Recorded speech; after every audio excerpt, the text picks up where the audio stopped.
Welcome back to Luminous Living with life coach Rachel Vargas, in which I discuss the self-discovery, personal development, and healing journey through my own personal experience as well as my professional experience as a life coach. So this week I want to dive into the healing journey, particularly my healing journey and my experience and how I was able to process a lot of the wounds that I was holding on to.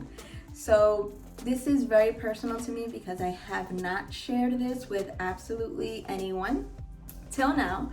And I hope that in some way or the other, it could shed some light into something that you might be going through. So what is the healing journey? Healing journey is the release of old pain. And this old pain could be within you to such a depth that you can't even consciously see how it's affecting your day-to-day life, your decisions, your own relationship with yourself, your relationship with others, how you see life, how you go about life, your confidence, self-esteem, ways of thinking, certain thoughts that go through your head. So it's crucial. It's crucial, in my opinion, for everyone at some point or the other in their lives to embark in this journey, because even though it is a difficult one, I'm not gonna lie, it is difficult. You will hit some bumps on the road. It is necessary to just release those shackles, release yourself from those chains that were holding you back for some reason or the other and have caused some sort of strife in your life. So healing, what does it mean to heal?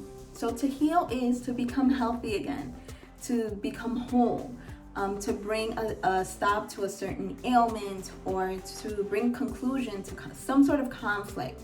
In my experience, it was an inner conflict. Now, what am I bringing health to? What am I ending? I'm ending the cycle of a wound. A wound is an infliction of pain from another. So this could be another person, this could be a past experience, this could be some sort of event, something or someone that has marked you deeply in a hurtful, painful way. And this has somehow stayed within you and once again has trickled down to different aspects of your life. The way I came to it was basically, I would sometimes get these very negative emotions and feelings, and I wouldn't be able to pinpoint where it was coming from. So it was very odd. It was a situation in which everything around me would be perfect. So, I have it all. I have a great family, beautiful child, my husband's great, financially I'm doing very well, very successful career. I've accomplished a lot, whatever I set my mind that I want to do, I ultimately go about it, or at least give it a shot. I have a wonderful support system. Family members are extraordinary. My friends are just like, they're sent from heaven. And everything is just perfection around me in my external environment. So there's really nothing stressing me out, causing me any type of conflict, or just triggering me in anything, to be honest. And all of a sudden I'll sit there and I'll just be like, I feel really, really sad or angry, or just confused, and like that feeling that you get like in your chest, like right in your gut, like something's off, but I can't see it. I can't see it with the physical eye, but I feel it. I know that something's not right. So I remember it was an afternoon, some time ago, and everything again, perfection. And all of a sudden I feel really agitated and just really, really angry.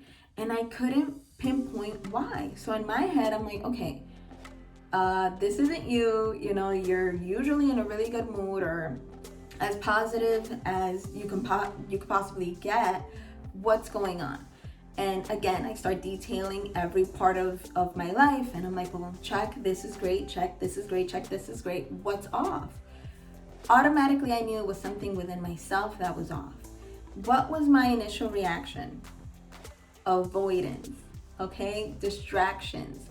And I would do this all the time. I would have a packed schedule if it had to do with work. I would pack my itinerary with 1,000,001 activities, either that I wanted to do or do with the family, do with my kid, social events here and there. I'm always busy. If you ask anyone, well, not now I slowed it down. But if you would ask anyone in the past, it's like, no, Rachel's always busy. She always has something to do. The schedule, you have to like book an appointment a month in advance to get to her, because it was this constant need to feel distracted. But at that point, I thought I was being productive. So I'm trying to distract myself, but I'm masquerading it with productivity. You know, I just gotta be productive. I gotta make sure that I get this done and that done. And I gotta check off my social box, and I have to check off my parenthood box, and, you know, my career box as well. And it's like, by the time I'm done in a day, I'm exhausted. There was really no time for me to sit with myself and sit with my emotions and my thoughts and my feelings for a good amount of time that I could say that I spent some sort of quality time with myself. So that afternoon, I was going straight for that. I'm not big on TV, but I'm like, you know what, let me go read a book. Let me call up a friend. Let me go through the schedule again.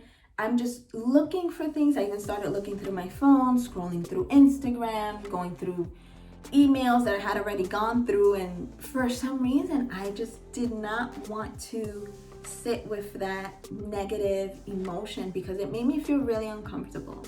And this is step number one. So step number one is acknowledging the pain. Don't run away from it.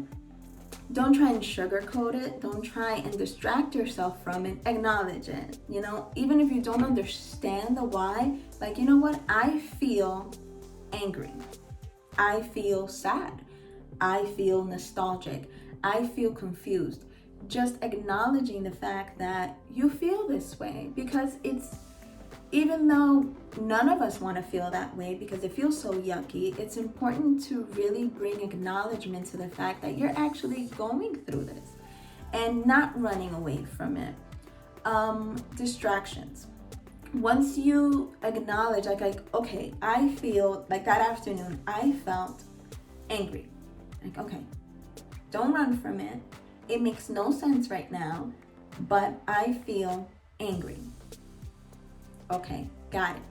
Step number two, avoid the distractions. If you have to put your phone on the other side of the room, do it. If you need to turn off the TV in the back, do it. If you're in a packed house and you have to let them know, listen, I need a couple of minutes to myself. Please, no one come in the room. You know, just respect that boundary, that space for a certain period of time, do it. But you have to avoid distractions and sit with yourself. Allow yourself to feel. Sit with it. There's no need to understand it. I think that our logical minds want to rationalize everything we do because we have this need to understand things. It makes us feel safe. It makes us feel like we're somehow in control of the situation if we can understand the situation. So instead of actually feeling our way through things, we automatically go up here and want to rationalize what's going on. So what I ask for you to do is stop. Just don't think about it. You know, sit with it. Sit with that emotion, as uncomfortable as it may be, and see where it takes you without having to understand where you're going. And this is scary because you don't know where you're going. And the thought that you're going to an unknown place within yourself is going to bring some sort of fear because you are not necessarily anticipating what's coming ahead. And that fear of the unknown, coupled with this negative emotion that's already making you feel some level of anxiety or discomfort, is not great. Now, for me, it started with anger. So I'm sitting there, I'm like, okay, you feel angry. So just feel. And anger very soon turned into sadness. It was very odd. It was just like fire, and then all of a sudden this sadness kicked in, and I felt this pain in my chest and this swelling in my throat, and I could just feel that I'm gonna cry. And I resisted that until I couldn't resist it anymore because I didn't want to cry. Nobody wants to cry. I didn't want to cry. I didn't want to cry because I felt that crying at that point in my life it symbolized for me weakness. If I cried, I'm weak. I didn't see that in others though, which was a flag for me right away. I can see someone else cry, and I didn't see weakness in that at all whatsoever. But if I did it, there was a sense of weakness there. So I resisted crying. I also didn't want to cry because I felt guilty if I did. I have everything that I could possibly want. I have everything that I need. Everything's going so well. The act of me sitting there and feeling so sad and actually crying made me feel guilty, almost as if I were ungrateful. And that brought a sense of shame to me. Like, how can you sit here, cry, be sad, and be upset if you have so much, and then there's people in the world that have so little? And then I just couldn't hold it anymore, and it was just like, let it out. Let it out. I just felt the sense of, you know what, just let it out. If you're so sad and if you feel like you need to cry, you need to release that energy. And that's what I did. I cried and I cried and I cried for longer than I can even remember. I lost track of time, and it was very heartfelt. Like, it came from my core. Like, I was sobbing, hysterically crying. Again, my rational mind is trying to think about why I'm crying, but it was getting in the way. So I had to push it aside. And it was almost like, don't rationalize it, don't understand it, just let it out. Because my soul needed to release that negativity and that pain and that hurt. And it came in that form. It came in the form of tears. So after I cried for quite some time, there came a point where the tears just stopped coming.